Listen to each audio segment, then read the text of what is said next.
You are standing in the mud of Eastern Europe. The year is 1812. The air reeks of sweat and rot, a thick stench rising from uniforms that cling to feverish bodies. At first you think it is just the smell of unwashed men. Thousands of them moving in broken columns. But then you notice the silence between their footsteps, the absence of laughter, the absence of song. All that fills your ears is the hacking of lungs and the dull groan of soldiers collapsing by the roadside. You look down and see one of them, his eyes half open, lips crusted black, his skin mottled with dark red blotches spreading across his chest. His hand twitches against the frozen soil as though still reaching for the musket he will never lift again. Flies already gather in the damp corners of his mouth, undisturbed, because no one dares to touch him. He is not the first, and he will not be the last. This is not a battlefield. There are no cannons firing, no enemy charging, and yet, Napoleon's Grand Armée is dying. Not by bullets, but by fever, not by bayonets, but by lice. The plague that stalks these men has a name, typhus. They called it the camp fever. Invisible, inescapable, it clung to every thread of wool, every seam of a greatcoat, every tuft of hair. In the space of days, it turned the strongest into shivering wrecks. Hospitals were useless. Doctors could do little but watch as delirium set in, followed by stupor, then death. The lucky ones died quickly. The unlucky lay for weeks in their own filth, raving, their bodies slowly covered with ulcers. And you are here, walking among them. You see the carts overflowing not with grain, but with corpses. Horses struggle to drag the weight of death across rutted roads, while survivors stagger in the snow beside them. When the carts can hold no more, bodies are left in shallow pits or abandoned in barns, where the smell announces their presence long before your eyes do. This is what it meant for Napoleon to march east.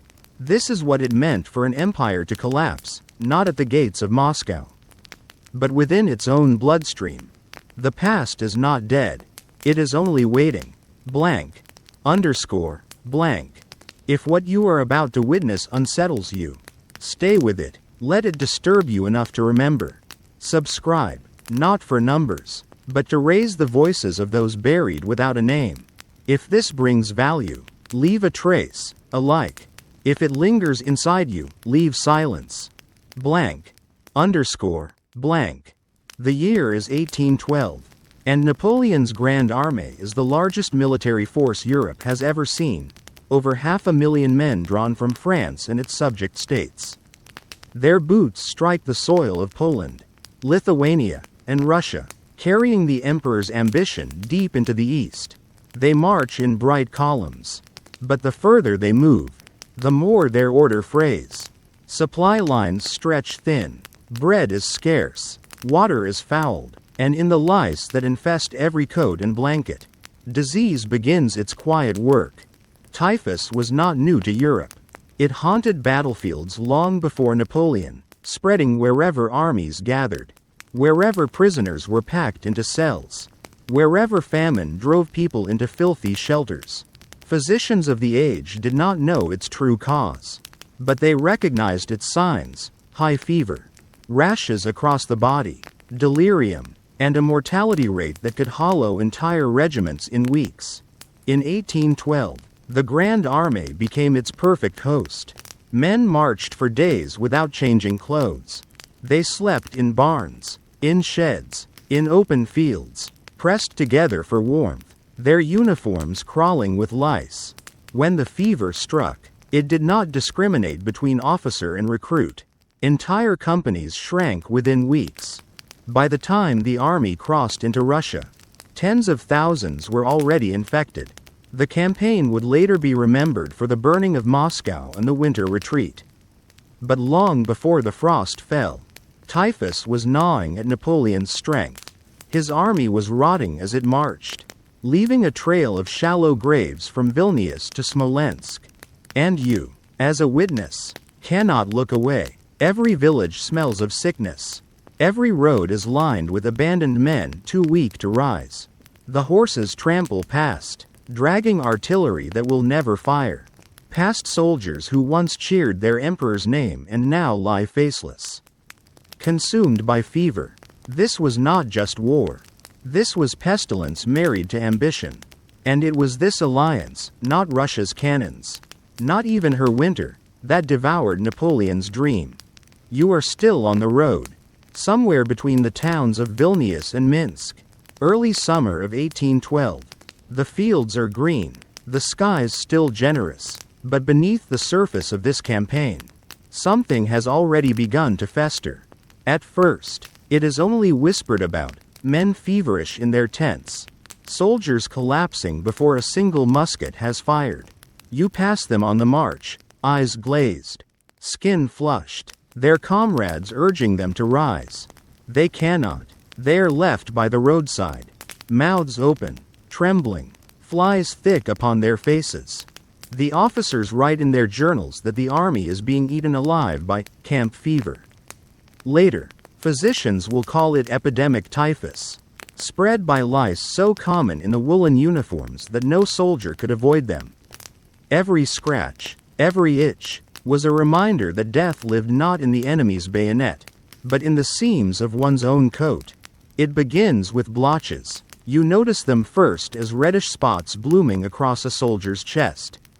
His neck, his arms. Soon he burns with fever, unable to hold his weapon. His mind slips into confusion.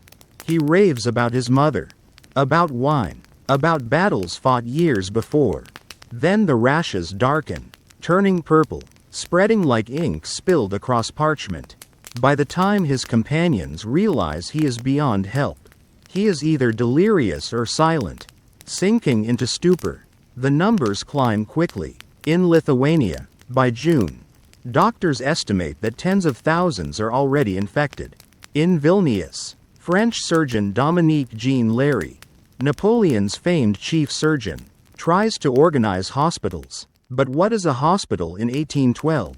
A crumbling monastery. A barn, a schoolhouse with straw on the floor. Within days, these shelters are overcrowded, every cot filled, every corner thick with groaning men. The stink is overpowering, sweat, blood, and excrement mingled with the sweet-sour odor of decaying flesh. You step inside and feel your stomach twist, for the air itself seems to carry sickness.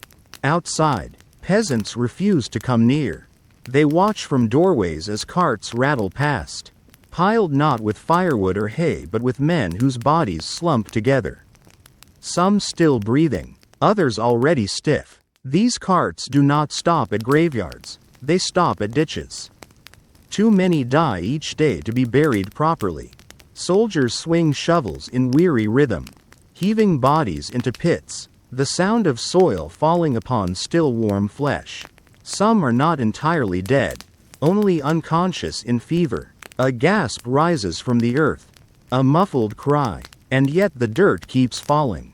Contemporary accounts confirm this. Polish witnesses described entire fields outside Vilnius turned into mass graves, with corpses thrown one upon another like logs of wood.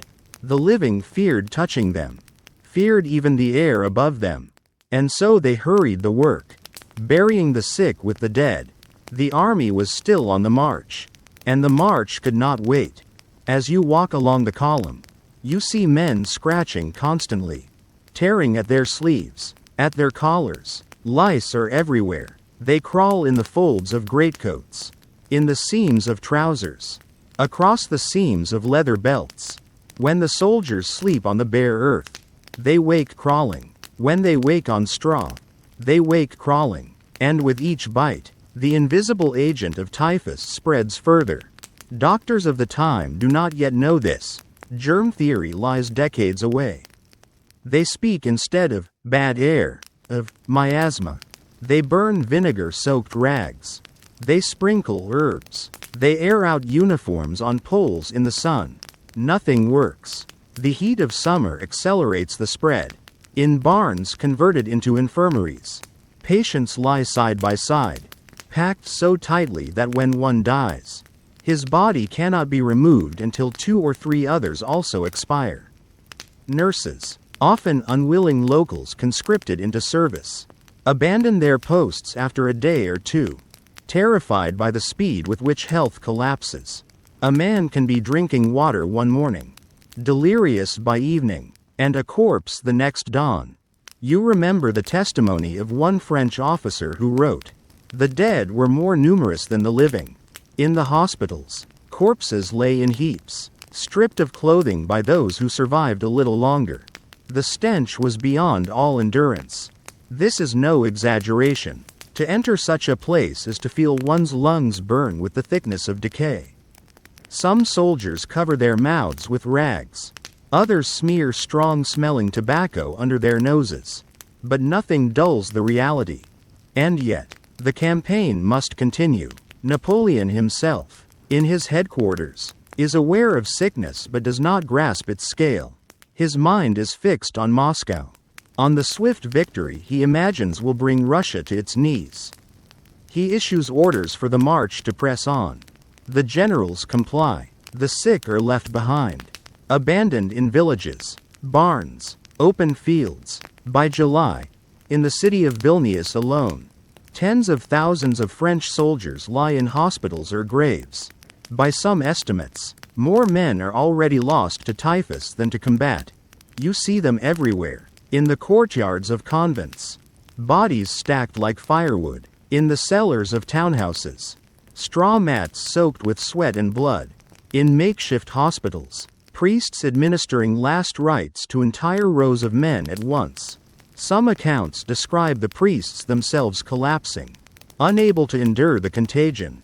In Smolensk, a witness recalled that so many died each day that carts were drawn by oxen through the streets, gathering bodies as if gathering trash.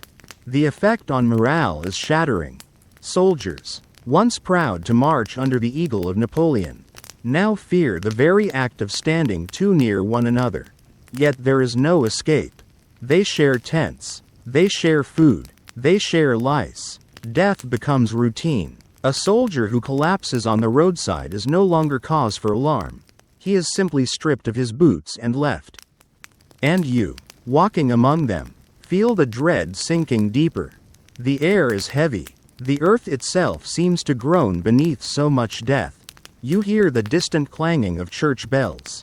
But not for victory, not for prayer, only for the tolling of mass burials. What strikes you most is not the violence of battle, but the silence of disease. Here, men do not die with a musket in their hands. They die staring at the sky, lips murmuring nonsense, hands clawing at their own skin. They die not with honor, but in confusion, their names forgotten before their bodies are cold. And this is only the beginning. By the time Napoleon reaches Smolensk in August, his grand army will already have rotted by the tens of thousands. Typhus, born in the filth of camps, carried in the seams of every uniform, has become his greatest enemy. And you, silent, unblinking, you have seen its first blotches spread. You are on the road again. The endless Russian road that stretches eastward, cutting through forests and fields, dust in summer and mud in autumn. The Grand Armée is still advancing, but it no longer resembles the proud force that crossed the Niemen River in June. Columns are ragged, faces are hollow. The smell, no longer merely sweat and horse dung, has become the sickly sweet odor of decay. It clings to every gust of wind, rising from carts that groan under the weight of bodies. The carts were once meant for supplies, for ammunition, for bread. Now they are filled with corpses. You see them piled in grotesque angles, limbs jutting, heads lolling. Some bodies are stiff and gray, others still flushed with fever, their eyes rolling in delirium. The drivers crack their whips and the horses pull, but the carts creak as if protesting their burden. Sometimes, in the heat of August, the fat of decomposing men seeps into the wood, and when the carts rattle over stones, sparks strike. Witnesses describe carts catching fire, the bodies within hissing and popping as though the war itself is consuming them. You stand back, the smoke thick with the stench of burning flesh. and watch soldiers cross themselves as they march past, muttering prayers in half a dozen tongues. This was not battle. This was logistics turned to horror. Surgeon Dominique Jean Larry later wrote of an immense mortality on the roads, where wagons carried the dying and the dead together. By the time they reached villages, many of those who had groaned in the morning were corpses by evening. And yet the carts never stopped filling. Villagers looked on in terror. In Smolensk, peasants barred their doors as French columns approached, afraid the fever would devour their households. When forced to open barns for hospitals, they fled, leaving behind icons on the walls, as if saints might protect the spaces they abandoned. But the saints did not intervene. Within days, the barns reeked of excrement, sweat, and death. You walk through one such barn. The straw beneath your boots squelches with moisture, but it is not water. Men lie in rows, their bodies twitching, their hands clawing at the air. The red blotches of typhus cover them from chest to ankles, some darkening into purple ulcers. Their uniforms are gone, stripped for the living. Naked flesh presses against naked flesh. The cries rise in waves, pleas for water, for mothers, for God. At the far end, a priest raises a cross over them all, speaking a final blessing that no one has the strength to answer. When the barn empties, it does so not by healing, but by cart. Men are dragged out, tossed onto the pile, covered with canvas, and hauled away. And you know where they go. To the pits outside town, where trenches gape like open mouths. Soldiers shovel in haste. A report from the time describes corpses, heaped without order, the earth hardly covering them, the dogs already scratching at the shallow soil. The road to Moscow becomes a trail of graves. At each halt, more men fall. At each village, another pit opens. Officers record losses in their ledgers, but numbers blur into abstractions. What they do not capture is the smell, the silence, the sight of comrades carried like refuse. And still Napoleon presses on. His orders are relentless. The march must continue. Victory lies ahead, he insists. Yet every mile east consumes more men than any musket volley could. At Vitebsk, survivors recall that the hospitals overflowed so greatly that corpses lay in the streets, where wagons simply crushed them under wheels. The living hurried past, unwilling to look down. You, however, cannot avoid it. The ground is littered with scraps of uniform, broken muskets, boots stripped from the dead. Crows circle overhead, their cries mingling with the groans of the sick. When soldiers stumble out of formation, they are stripped by their fellows of coats, shoes, even belts, then left to collapse. In the hunger of war, nothing is wasted, not even death. By the time the army nears Smolensk in August, estimates suggest that over 80,000 men have already been lost to disease, most of them to typhus. Compare this to the number killed in combat, and you realize the true enemy is invisible. Physicians try bleeding, purging, dosing men with opium, with camphor, with vinegar. Nothing works. Larry himself, though tireless, admits the futility. He writes of hospitals so crowded that men died before reaching the door. The burning carts are only one horror among many. In the fields outside towns, you see men left unburied because there is no time, no strength, no shovels left. Their bodies bloat in the sun, splitting at the seams of their uniforms. Horses shy away from the smell. Soldiers cover their noses, but still they march past. The living and the dead share the same road. The disease does not stop at soldiers. Civilians, too, fall victim. Towns that quarter the French find themselves stricken. Russian villagers report entire families taken by fever within weeks. Some accounts describe houses sealed with all inside, abandoned to fate. Priests ring bells not for victory but for funerals, day after day, until the sound itself becomes background to life. And you, as a witness, feel Feel the weight of it. Every sound is heavy, every sight unforgettable. The wheels of the carts creak like lamentations. The fires of burning bodies crackle with obscene intimacy. The air is never free of the stench, sweet, sickly, metallic. It enters your lungs, your hair, your clothes, until you realize that memory itself will carry this smell long after you leave the road behind. When Napoleon finally reaches Smolensk, he finds not triumph, but a city already hollowed by plague. The French burn half the town in battle. But what matters more is the hospital inside. Thousands lying in fever. Stacked in layers. Corpses among the living. Russian observers describe the French camps as soaked with blood and filled with corpses like charnel houses. Napoleon notes in his bulletins that the army has suffered losses by sickness. But the words are pale against the reality you have seen. The burning carts, the pits, the barns of fever. They are the true markers of the march. By September, the Grand Armée that began with over 500,000 men is reduced by more than half. Most are not killed by cannon fire or musket shot. They are consumed by a sickness born of lice, heat, filth, and hunger. And still, the road stretches east, toward Moscow. Behind you, the earth is heavy with shallow graves. The sky thick with carrion birds. The villages haunted by the silence of emptied barns. Ahead lies only more fever, more fire, more death, and you, silent, unblinking, walk among them still. You arrive in Moscow in September 1812. The city is not what the soldiers expected. Instead of triumph, instead of bread and shelter, you find a city abandoned and smoldering. Russian hands have set fire to their own homes and stores. Smoke drifts over empty streets. Wooden houses stand blackened, beams collapsing inward. The silence is uncanny, an entire capital, hollow, yet behind certain doors. Another silence grows heavier, the silence of fever. The army pours into Moscow, desperate for shelter, food, and warmth. But the walls of the city are already steeped in disease. Refugees, peasants, wounded soldiers, all have carried the fever into these streets.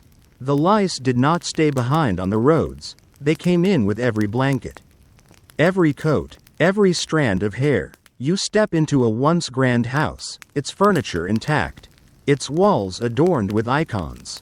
But on the floor, the French have laid straw, and upon it lie dozens of men. Some moan softly, some twitch in delirium, some do not move at all. The air is so thick with the smell of sweat, rot, and unwashed bodies that you gag. Here the fever thrives, no longer spread on windswept roads. It nests in closed rooms. Soldiers huddle together for warmth as the nights grow colder. They share lice without knowing. Soon, every barracks, every cellar, every monastery turned hospital fills with the blotched and burning. Surgeon Larry records scenes of horror. Patients, accumulated without order. The dead among the living. The dying beside the corpses. His words are confirmed by Russian witnesses, who enter abandoned quarters only to recoil at the heaps of bodies left within. You walk through these silent houses. At first glance, they look deserted, shutters drawn, doors closed. But press inside, and the sound comes, the faint rasp of breath, the rattle of lungs, the incoherent muttering of fever. The soldiers are too weak to fetch water, too weak to bury their comrades. Corpses remain where they fell, stiffening on straw, eyes clouding white. Rats skitter across the floor, feeding at leisure. In some rooms, fires smolder in stoves, tended by no one, filling the air with choking smoke as men cough themselves to death. The scale is staggering. Contemporary estimates suggest that by late September, tens of thousands in Moscow were incapacitated by disease. French soldiers, Polish conscripts, German auxiliaries, even civilians caught in the city, all alike succumbed. The hospitals overflowed so badly that cellars, attics, and even stables became wards of the dying. One report described a stable where horses stood tethered beside men raving in fever. The animals stamping nervously as their companions collapsed. Outside, the illusion of victory collapses. Moscow's granaries are empty, its stores burned. Napoleon himself lodges in the Kremlin, writing letters that still dream of peace negotiations. But outside his walls, his army festers. The disease spares no rank. Officers cough beside privates. Generals scratch at their collars in futile attempts to rid themselves of lice. The emperor orders inspections, sanitation measures, distributions of spirits. None of it matters. Typhus moves faster than any decree. You find yourself in a monastery turned infirmary. The icons remain on the walls, but beneath them lie rows upon rows of soldiers. Their bodies blotched, their lips cracked. Priests move among them, whispering prayers, but the prayers cannot keep pace. Each dawn, dozens are carried out. By dusk, the same rows are filled again. At the gates, carts stand ready, sagging under their burden. The clop of hooves and the creak of wheels mark the passing of yet more men. In the alleys of Moscow, you see a grim economy form. Clothes of the dead are stripped, washed poorly, and handed to the living. But the lice remain, hidden in seams. Every exchange is another infection. Bread is scarce, water fouled, starvation joins fever, and men gnaw leather straps, chew candle wax, anything to quiet the hunger. Yet fever dulls the appetite, and many simply lie staring, mouths open, too weak even to swallow. Russian civilians who dared return to the city speak of scenes unbearable to describe, entire streets filled with stench, houses echoing with silence, corpses dragged to courtyards and left unburied. They write of seeing soldiers lying in snow before the first frost, their faces blue, their chests still blotched with the marks of typhus. Some had frozen alive while delirious, their hands clawing at shutters, their mouths open in silent cries. The army is unraveling. What began as 500,000 strong has by now dwindled to half. And still, Napoleon writes of victory. Yet you, walking these corridors of fever, see the truth. His grand armée is already gone. The silent houses of Moscow are tombs. Each room a crypt, each bed a coffin.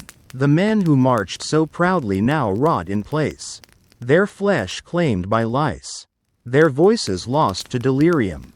One witness recalled that the silence was broken only by coughing, coughing so constant that it became the pulse of the city.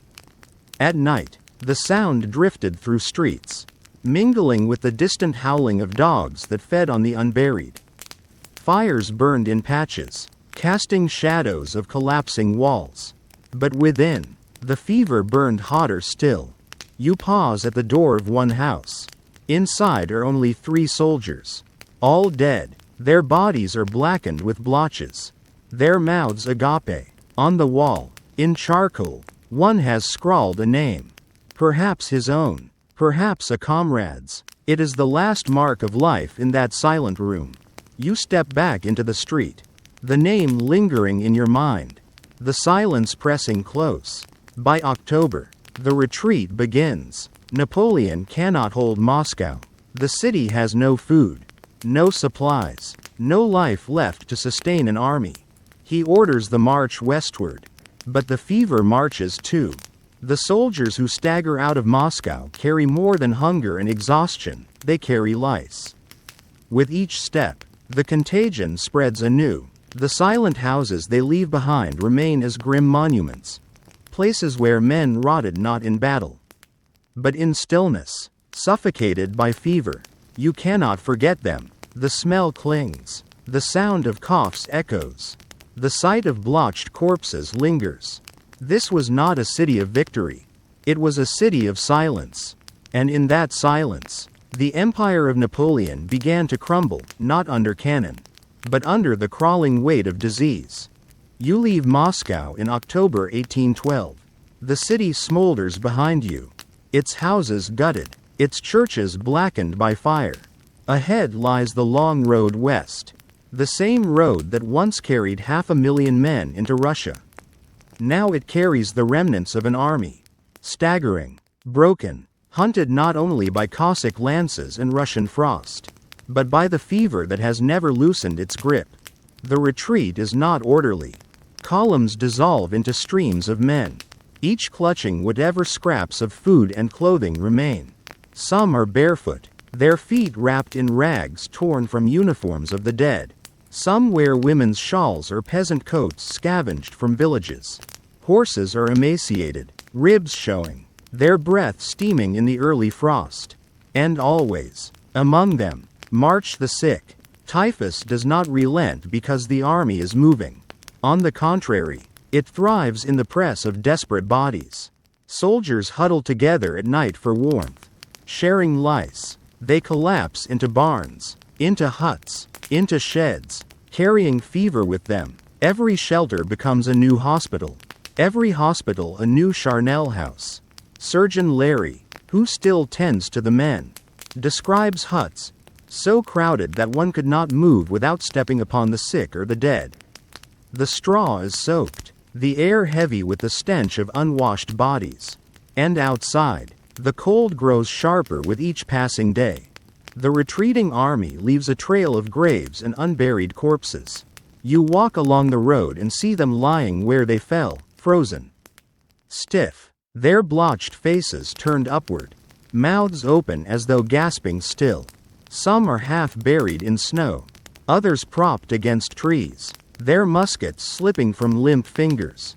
At night, wolves howl in the distance. By dawn, you see paw prints around the bodies, entrails scattered, uniforms torn. The living march past, too numb to react. The bells toll again, but not for churches. In villages along the retreat, you hear them rung by desperate priests as mass graves are filled. They toll in the morning, in the evening, sometimes all day. The sound a dirge that follows the army westward. In one town, you see a pit so large that dozens of bodies are lowered at once. Their limbs tangling, their faces pressed together. Soldiers shovel snow and earth atop them. The bells ringing overhead, and you realize, these bells are the last rites for an army. The scale of loss is beyond comprehension. Historians estimate that of the roughly 500,000 men who began the campaign, fewer than 100,000 emerge from Russia alive. Typhus accounts for a vast share of this mortality. Long before frostbite, starvation, and combat took their toll, fever hollowed the army. Even in retreat, the disease advances faster than the men can walk. You pass through Smolensk again, the city that once promised supply and rest. Now it is a furnace of disease. The hospitals are crammed with the dying. Corpses lie in heaps in courtyards, stacked against walls. A French officer recorded that the dead were thrown one upon another, until the pile reached the height of a man. You see peasants crossing themselves as they pass, holding sprigs of juniper before their faces to block the stench. The bells toll here too, but their sound is drowned by the groans within the walls. Beyond Smolensk, the retreat becomes chaos. Bridges collapse, carts break, supplies vanish. Soldiers tear apart abandoned wagons for firewood, leaving bodies still inside, frozen where they died. Some gnaw horseflesh raw, others chew leather straps, bark, anything to quiet hunger. But for the fevered, hunger means nothing. They lie still, their bodies burning while the world freezes around them. Delirium drives some to wander into the woods, never to return. At the Berezina River in late November, the retreat reaches its climax. Tens of thousands crowd the banks, waiting to cross on makeshift bridges. The sick collapse in the snow, trampled by comrades. Carts tip, spilling bodies into the freezing water. Witnesses describe soldiers clinging to ice floes, their blotched arms reaching upward before the current pulls them under. The fevered and the frozen die side by side, their corpses carried downstream. And above it all, The bells of a nearby village toll faintly, as if marking the passage of an entire army into death. You hear them as you stand among the survivors who stagger onto the western bank. The bells echo, carried on the cold wind, mingling with the cries of the wounded, the groans of the sick, the splash of horses floundering in the river. They are the last bell for Napoleon's dream of empire, rung not in Paris, not in Vienna, but here, on the icy banks of the Berezina, among fever, frost, and despair. By December, the remnants limp out of Russia. Of those who survive, many still carry typhus in their blood. The disease spreads westward into Poland, into Prussia, into France itself, carried by soldiers returning home. Civilians along the route fall ill by the thousands. In Vilnius alone, observers reported that corpses filled the streets, piled in heaps, stripped of clothing, frozen in grotesque postures. The fever that began in the seams of uniforms now becomes a European epidemic, leaving graves far from the battlefields. And you, as witness, have seen it all. The carts burning with corpses, the silent houses of Moscow, the bells tolling for the pits. You have walked through the army as it rotted on the march. You have smelled the stench of fever, felt the cold of frozen bodies, heard the endless coughing that marked the decline of the greatest army Europe had ever seen. This is not the story of cannons or cavalry charges. It is the story of how lice conquered an emperor. Napoleon, the master of Europe, was undone not by Russian arms, but by invisible parasites, by a fever that devoured his men in silence. And the bells, tolling again and again across Russia, were the chorus of his defeat. As the retreat ends, silence follows. Villages once filled with corpses fall quiet. The bells cease. Snow covers the pits, the frozen bodies, the abandoned wagons. But you remember, you have seen the last bell toll. Not for a city, not for a people, but for an entire army consumed by pestilence. You stand now on the empty road. The snow has melted. The bells are silent. The earth conceals its secrets beneath layers of grass and spring blossoms. But beneath those fields, beneath those villages, beneath the stones of Smolensk and Vilnius and Moscow, lie the bones of an army that once shook Europe. The Grand Armée set out as the most formidable military machine of its age, 500,000 men. Drilled and disciplined, bearing the eagle of Napoleon, it returned with fewer than 100,000, shattered and hollow. Historians would count the causes: the Russian winter, the scorched earth, the long distances. Yet those who walked among the dead knew that the first and greatest enemy was fever. Typhus had entered the ranks before Moscow was even reached, and it never let go. Doctors who survived left behind accounts of despair. Dominique Jean Larry wrote of hospitals, soaked with sweat and blood, where the living and the dead were confounded. Russian witnesses described whole streets in Vilnius filled with corpses, piled in heaps, stripped, frozen stiff. These were not exaggerations. They were memories of reality, reality that stank, coughed, and groaned. You have walked those roads in memory. You have seen the blotches bloom on skin, the lice crawling in seams, the carts groaning under their cargo. You have entered the silent houses of Moscow, where fever whispered louder than fire. You have heard the last bells toll, marking not a victory but an extinction. And you understand what many did not in 1812, that disease wages war of its own. Indifferent to emperors, indifferent to flags, the survivors carried more than scars.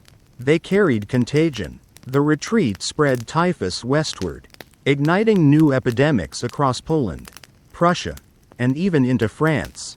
Civilian populations, peasants, townsfolk, children, paid the price for Napoleon's ambition.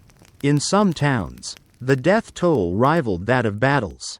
In others, whole families vanished, leaving houses shuttered, fields untended. The army's defeat was not only military, it was microbial, social, human, and yet, Even as the empire staggered, history moved on. Napoleon returned to Paris, raised new armies, fought new battles, but the shadow of 1812 never left him. He would later say that the campaign was his greatest mistake, though he could not name fever as its architect. But you have seen how invisible enemies march faster than any cavalry, kill deeper than any musket ball, linger longer than any cannon's roar. What remains after fever is silence. In the villages of Russia, in the barns turned hospitals, in the pits dug hurriedly by weary hands, silence swallowed the groans. In the capitals of Europe, silence cloaked the grief of families whose sons never returned. And in memory, silence remains the heaviest witness of all. You are not here to glorify, nor to excuse. You are here to remember, to stand among the rotting carts, the blotched bodies, the silent houses, the tolling bells, and to know that this too was history, that empires do not fall only to armies, but also to lice, that human flesh, however proud, however disciplined, is fragile before fever. Look closely. A name scrawled in charcoal on a Moscow wall. A cross carved into the bark of a tree along the Smolensk road. A torn boot left beside a shallow grave. These are all that remain of men who once marched for empire. Small things, forgotten things, but enough to tell us that they lived, that they died, that they were consumed by a plague that turned ambition into ashes. And now, you too have walked with them. You too have smelled the fever, heard the bells, seen the pits. You too remember, and that remembrance keeps them from vanishing entirely. The past is not dead. It is only waiting.